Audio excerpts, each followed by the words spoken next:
Welcome back to computer science class. Today we are going to continue with the chapter classes and objects. The next step after the class declaration is to define the member functions. Now let us see how do you define the member functions. Member functions are functions that are included within a class. Member functions are also called as what? Methods. And the member functions identified with the class can then be expanded either inside the class declaration or outside the class declaration. Member functions can be defined in two places. First method, that is inside the class definition, and second method is outside the class definition. Consider first method, inside the class definition. Generally, here smaller functions are defined inside the class definition. See, when a function is defined inside the class, then the function declaration is replaced by function definition. Okay, when a function is defined inside the class, then the function declaration is replaced by function definition. So these functions are treated as what? Inline function. So, when you define function inside the class, then no need to have a function declaration. Okay? Why? Because normally we declare the function, then we define the function here.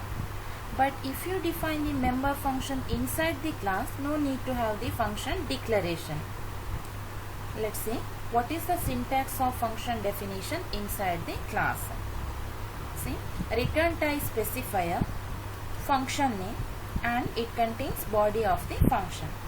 Here the return type specifier, it is a data type of a resultant value of that function. Return type specifier is a data type of resultant value of that function. And some of the data types include integers, floating point numbers, and characters, strings, arrays, etc. These are what? Data types, common data types. They may also be more specific types such as dates, timestamps, boolean values, and varchar, that is variable character. Okay, and in this syntax, function name,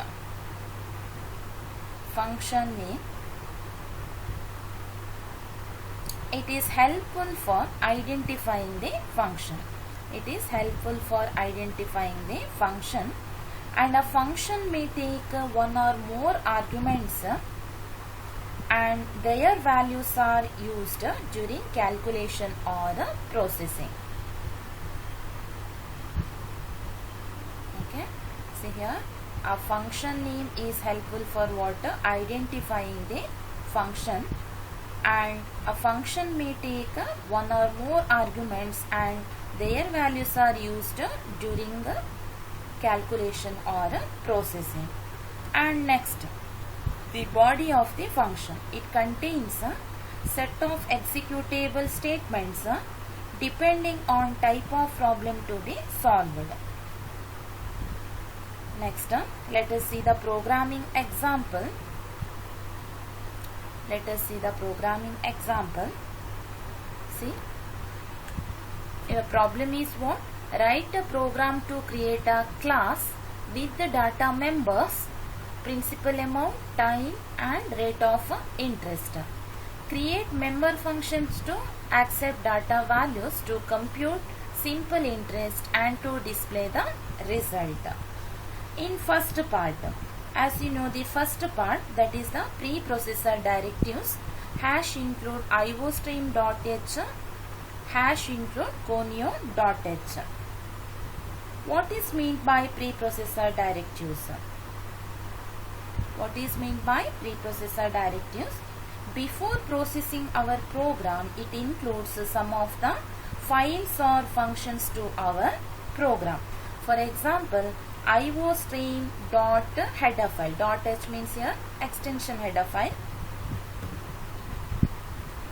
this header file we include to work cin and cout functions, and conio.h header file, that is console input.h. It includes see here clear screen function CLR, SCR, and get character functions respectively.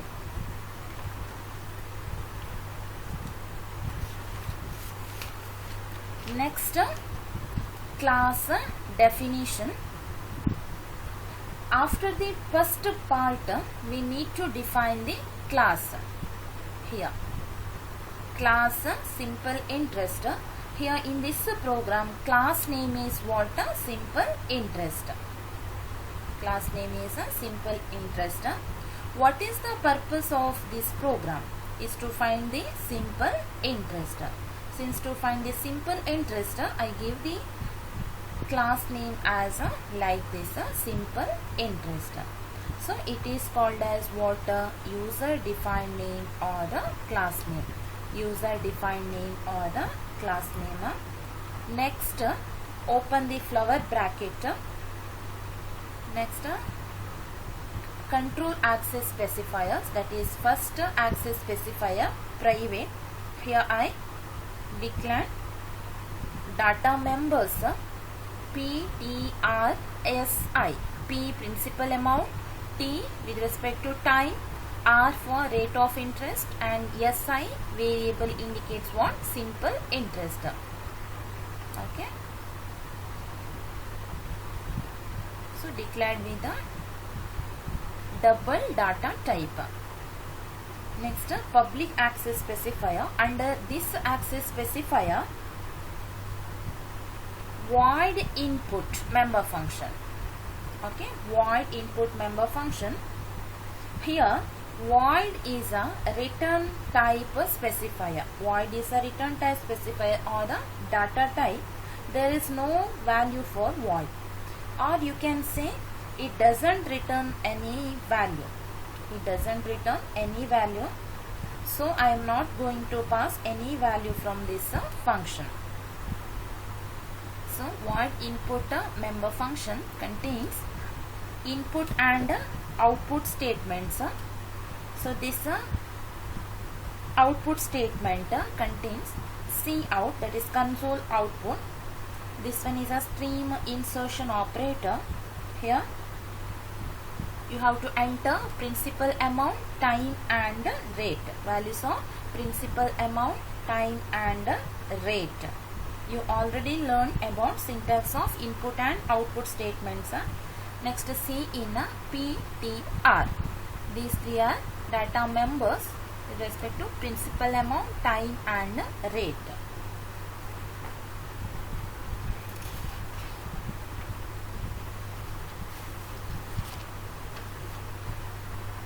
Okay, after the input function, next function name is process. Okay, function name is a process. So while running the program, first value stores in the name of P. Okay, and second value will be stored in the name of what? Variable T. And third variable, that is R. Third variable, that is R. In this process function, it is called as a processing statement. So what is the formula to find out simple interest? SI is equal to P into T into R whole divided by 100. So here SI is the variable name. After calculating the values, the final value will be processed and stored in a variable SI. Next function is output. Okay, output member function. It is used to display the simple interest in this output statement. Okay, simple interest is equal to SI. Simple interest is equal to SI. Close the bracket and close the main flower bracket. It shows what? end of class. So it shows end of class.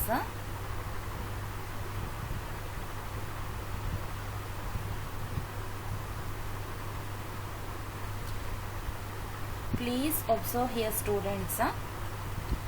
Void input.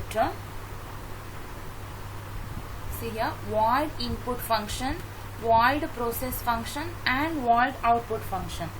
Here, end of this statement, there is no semicolon. Okay, there is no semicolon at the end of the statement. That means this is a function header. Okay, when we defining the member function inside the class, function prototype or function declaration is not required. Okay, cleared, right?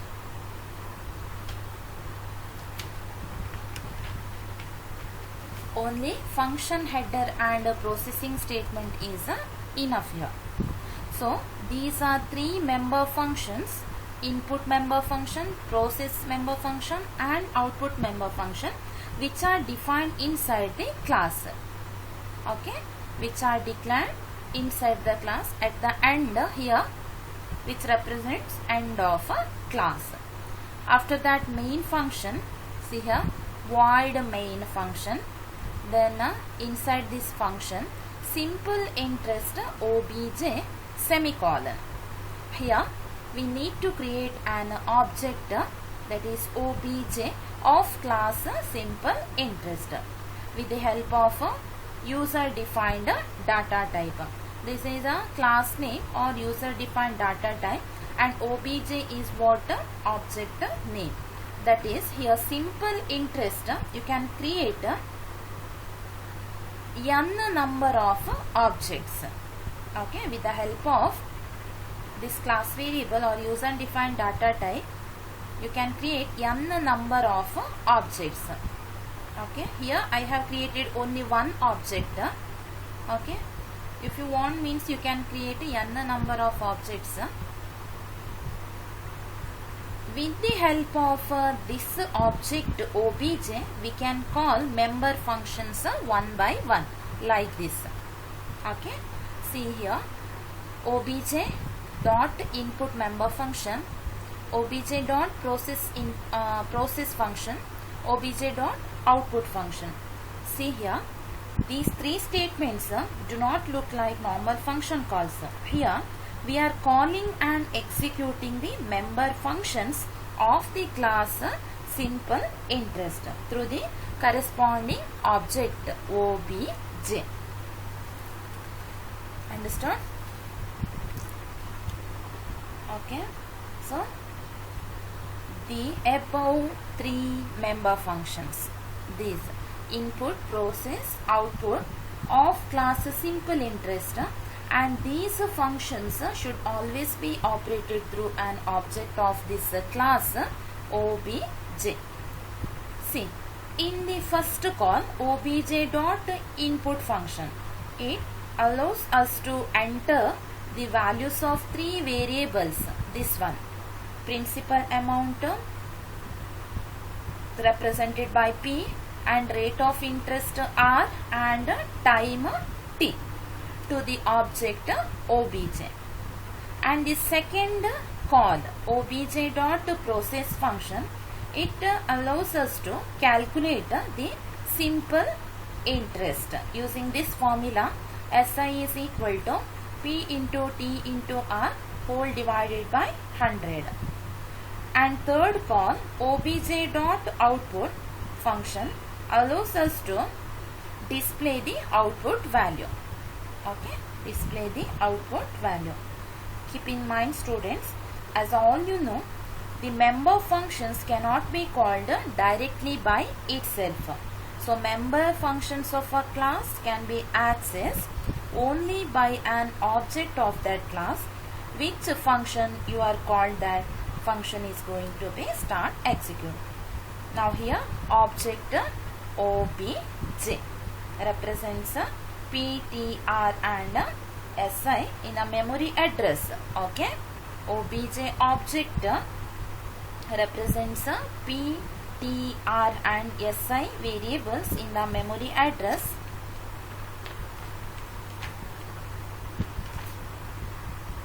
Okay, and how you mention the member functions to call? Based on that, one by one member functions will be called. See here.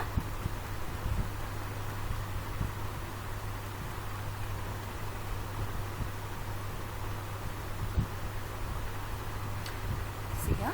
According to this example, first I should call which function? Input function, to store the values for p, t and r. And next for calculation, I used to call process function, and next output function, one by one. Input, process, output. Please observe the output of this program. Enter principal amount, comma, time and rate. This statement inside the double quotation here. It will appear here in output part. Enter principal amount, time and rate. So principal amount value 5000, time 5.5 and rate 8.75%. So what is the simple interest value? 2406.25.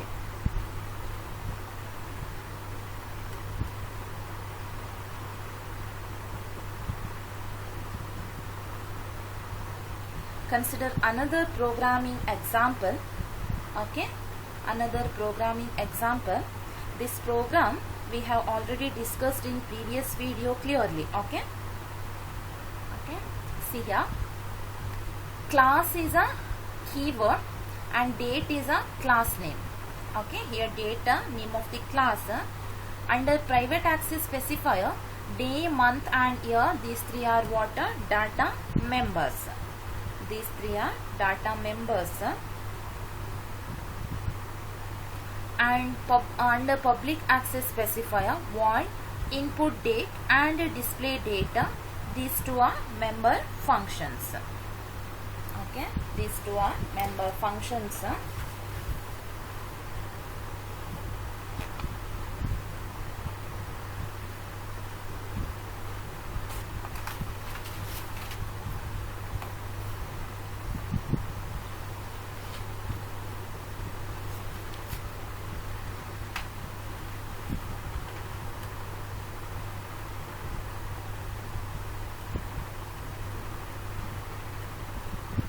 So to implement these two operations, we will write two functions as input data and display date. Input date and display data. Okay, so this class date has 5 members, 3 member variables here and 2 member functions. Okay, some members of the class date will be private and while others will be what? Public.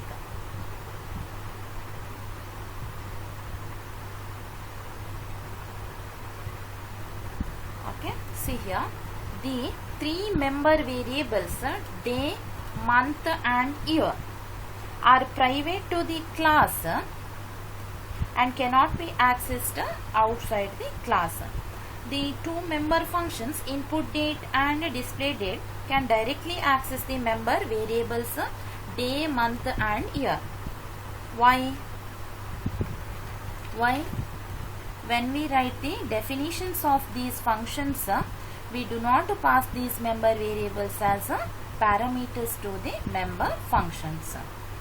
Okay, and the member functions input data and display data are public.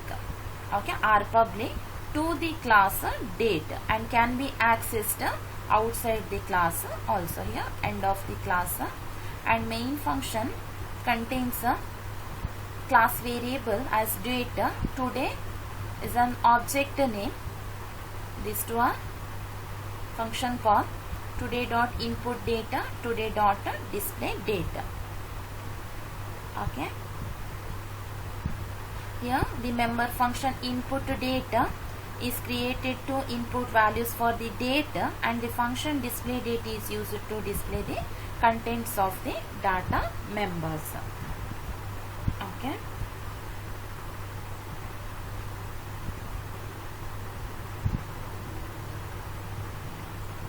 Next see the output.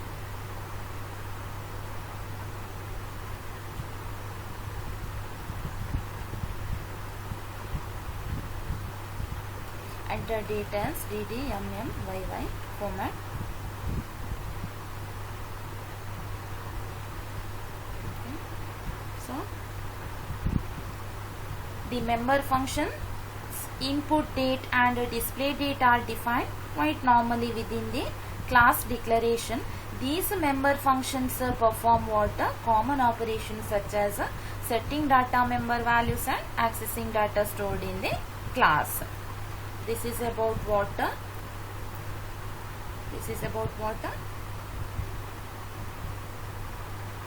Inside the class declaration and definition. Member function of member functions.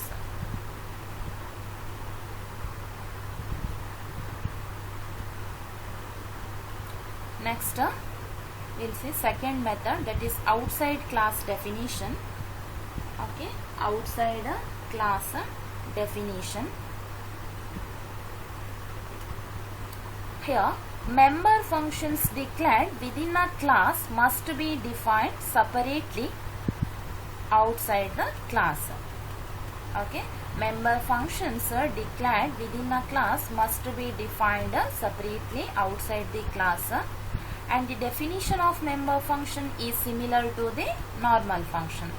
Okay, to define member function outside the class declaration, you must link the class name of the class with the name of a member function. Okay, the membership identity label, that is class name scope resolution operator, it tells the compiler that the function name belongs to the class name. Identity label, which one? Class name scope resolution operator. It tells the compiler that the function name belongs to the class name. That is, the scope of the function is restricted to the class name specified in the function header. This is a function header. We can do this by preceding the function name with the class name followed by 2 colons. So, these 2 columns,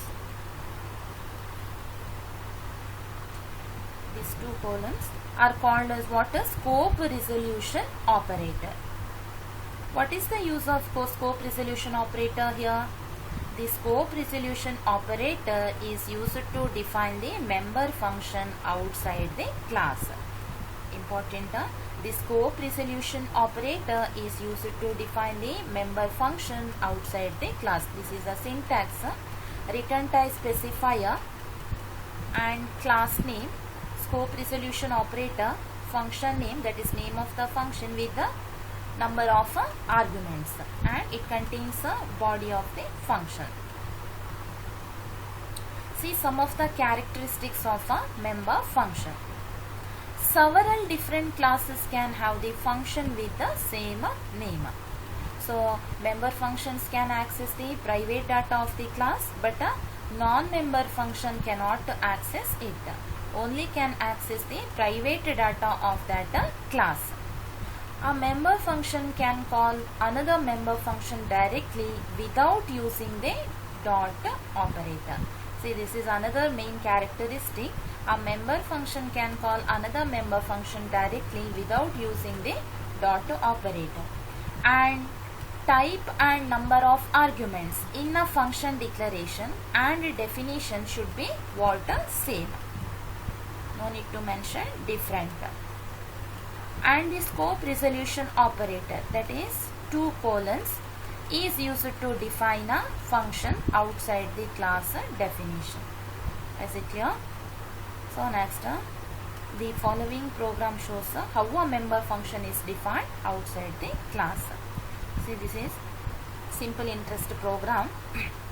Write a program to create a class with the data members as principal amount, time and rate of interest, and create member functions to accept data values to compute simple interest and to display the result.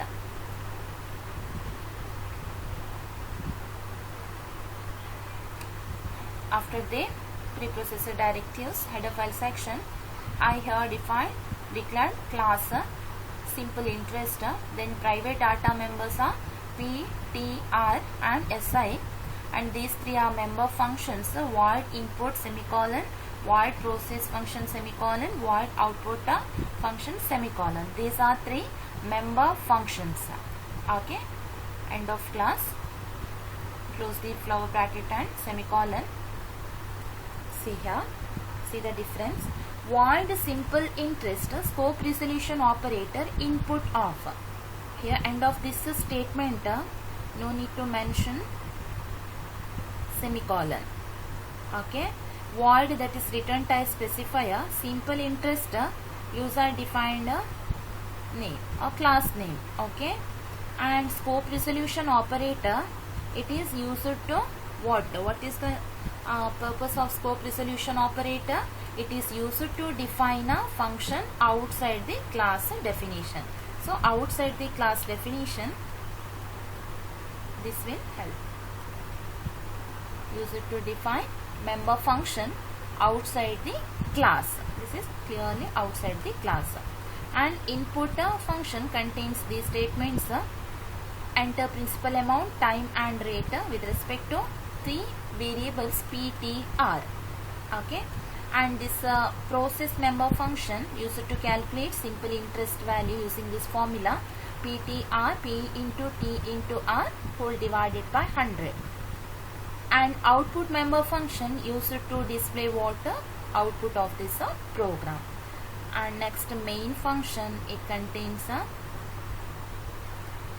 see here simple interest obj. Here obj is what object name of class or class variable simple interest. Okay, these three are function calls with respect to object obj. Then close the flower bracket. See the output of this program: enter principal amount, time, rate. 5,000 principal amount. Okay, this scope resolution operator implies that these member functions are defined outside the class.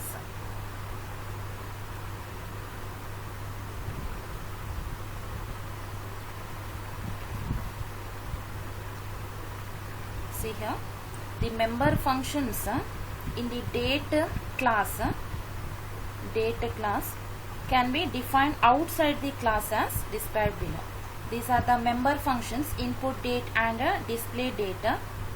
Okay, this can be defined outside the class here.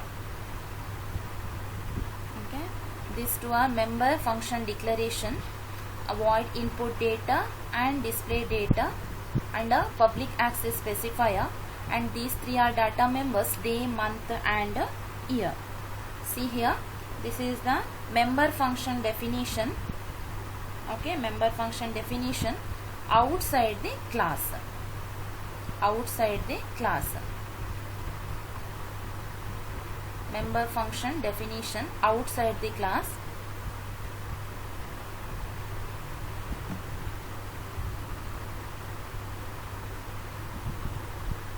See the difference here.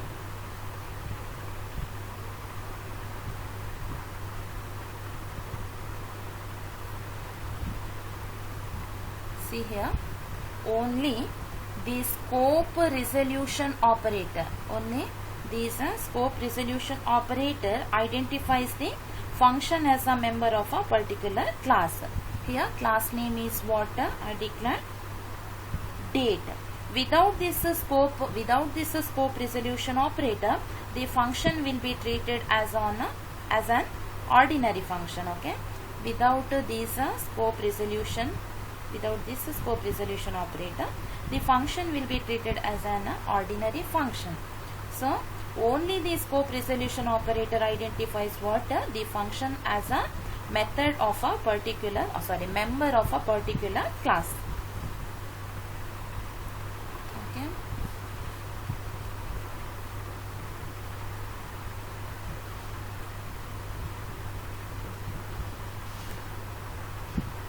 thank you.